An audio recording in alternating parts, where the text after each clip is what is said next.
Gold crushes ants, ill-fitting robes, and the power redistribution of disruption. Just a brief reminder of what this episode is in case you have not heard it before. Each week, I write a newsletter called The Thursday Thought. For years, listeners to the Innovation Show have asked me to narrate it. I never had enough time. So today, I am using AI. I have cloned my voice. It is not perfect, but it saves me hours of effort. For those who want the short version, here is a paragraph. Disruption redistributes organizational power, information, and status. As Machiavelli noted, those in power dislike such change. However, there is a twist to this week's Thursday Thought. Sometimes the newfound power does not sit well with those who inherit it, to their detriment and to that of the organization. Gold crushes ants. Let's begin with a quote by Plato from the Republic. Plato wrote, "But when the cobbler or any other man whom nature designed to be a traitor, having his heart lifted up by wealth or strength or the number of his followers or any like advantage, attempts to force his way into the class of warriors, or a warrior into that of legislators and guardians, for which he is unfitted, and either to take the implements or the duties of the other, or when one man is traitor, legislator, and warrior all in one, then I think you will agree with me in saying that this interchange and this meddling of one with another is the ruin of the state." This passage from Plato's The Republic expresses the idea that societal roles should be distinct and specialized to ensure the stability and well-being of the state.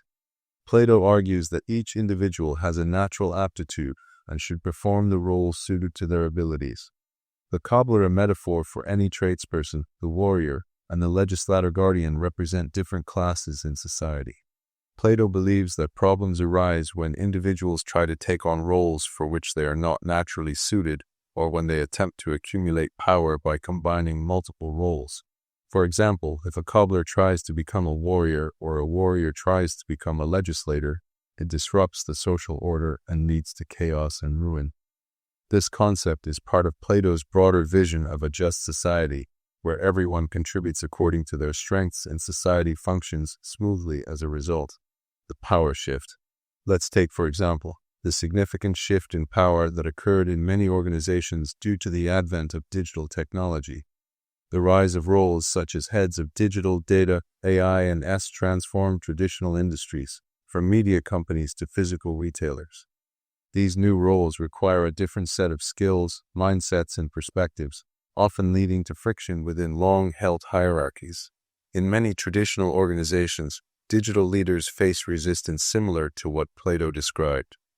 Established professionals, akin to the warriors and legislators in the Republic, often see these newcomers as threats to their traditional roles and authority. This resistance can be rooted in a fear of obsolescence or a reluctance to adapt to new methods and technologies. For instance, the introduction of digital journalism revealed how technology can challenge the conventional roles within a newsroom. It changes the speed to market. It raises concerns about traditional journalists and the changing nature of editorial control. This works both ways, where new power dynamics can lead to tensions when digital leaders overstep their bounds, or when their innovations disrupt the status quo too abruptly. All of a sudden, their importance leads to ego problems. Gold crushes ants. The gradual path to power and responsibility. If you give a ton of gold to an ant, it will only crush the ant. Sadguru. There's a profound parable shared by Sadguru about a lion with the heart of a mouse. It went something like this. There was once a compassionate sage. One day, while searching his home, the sage uncovered a mother and 5 baby mice. Terrified, the mother ran away, leaving the baby mice. The kind sage fed the babies with some grain. One day a cat came and devoured 4 of the mice, but one escaped. The old man continued to feed and care for the last baby mouse. The cat came back to finish the job and eat the last mouse, but the sage chased her away. Every time the sage closed his eyes to meditate, the wily cat came back.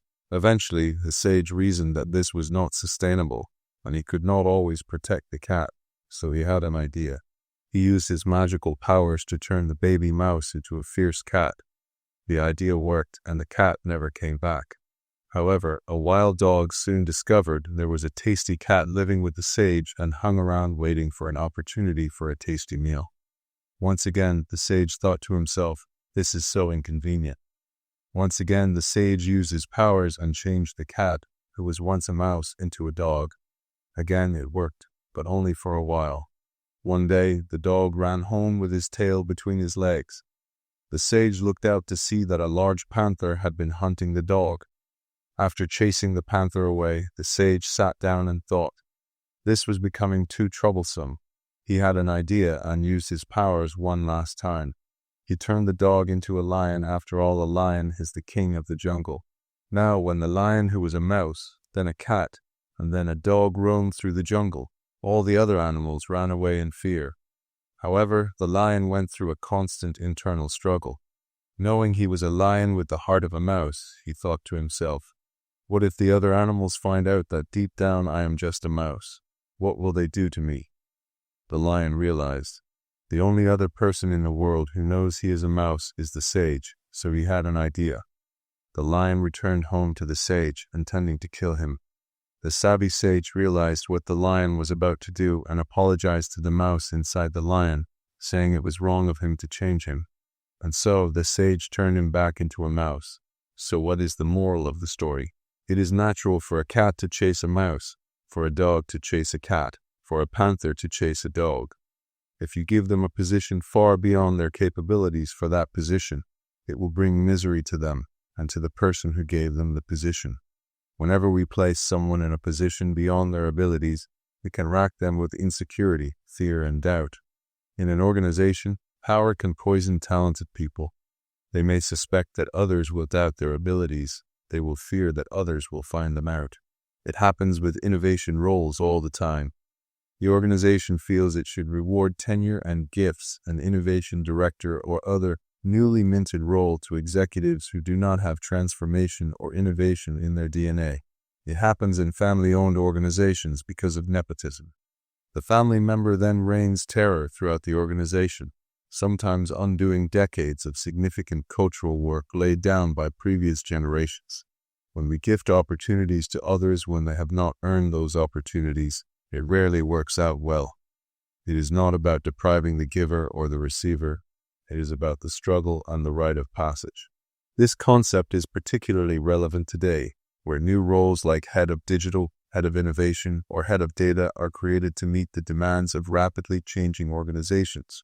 While those filling these positions often possess technical expertise, they may lack the leadership skills and political acumen required to navigate complex corporate environments.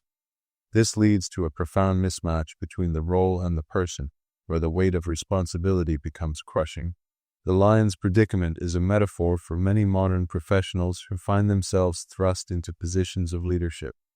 They have the title and the technical skills, but they haven't developed the muscle to manage the power and responsibility that comes with the role. Just like the lion's external strength hides its inner fragility, these professionals can struggle to wield their new authority. The physiology of building strength. Building leadership capacity is much like developing physical strength. When muscles grow too quickly, often through artificial means like anabolic steroids, tendons and ligaments don't have time to catch up with muscle growth. This creates an imbalance, increasing the risk of injury. The tendons can rupture because they're not strong enough to support the rapidly growing muscles. In the same way, individuals promoted too quickly may lack the connective tissue of leadership skills, such as emotional intelligence, political savvy, and strategic thinking. These are the tendons that allow people to support the heavier loads of responsibility that come with leadership. Without developing these critical soft skills, individuals risk being crushed by the demands of their new roles, just as tendons snap under the weight of artificially strengthened muscles.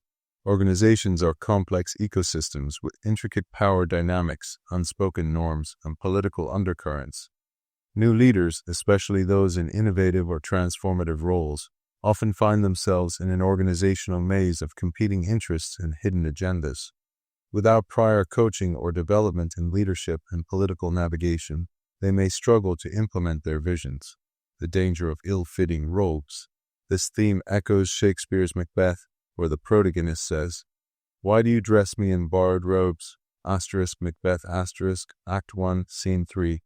The quote reflects how newly bestowed titles, roles, or responsibilities can feel like ill-fitting garments, overwhelming the person wearing them.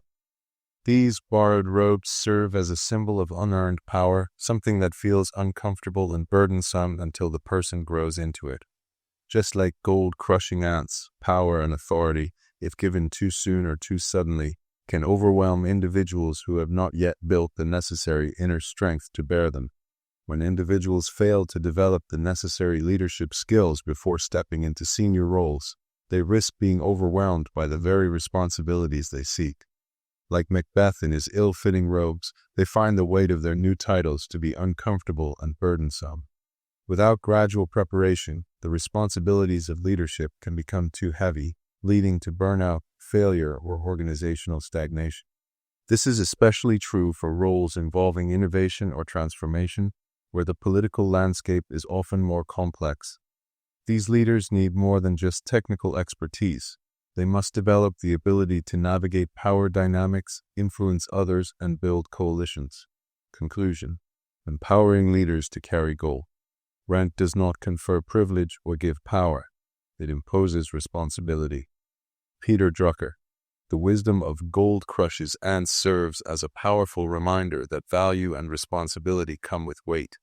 To carry gold or any significant power requires strength built over time. Organizations must not only recognize the necessity of new roles like head of innovation or head of digital, but also provide the pathways for individuals to develop the requisite leadership capabilities. For individuals stepping into these roles, acknowledging the need for personal growth and seeking out development opportunities and coaching is crucial.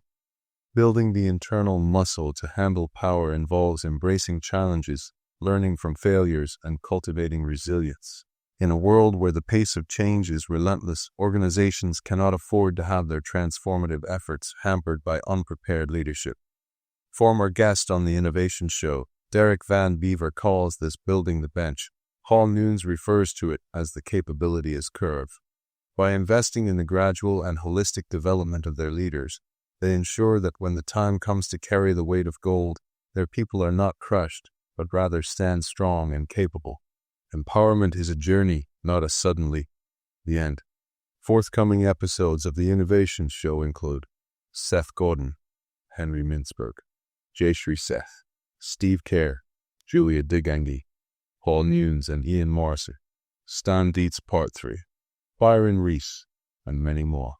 Until next week.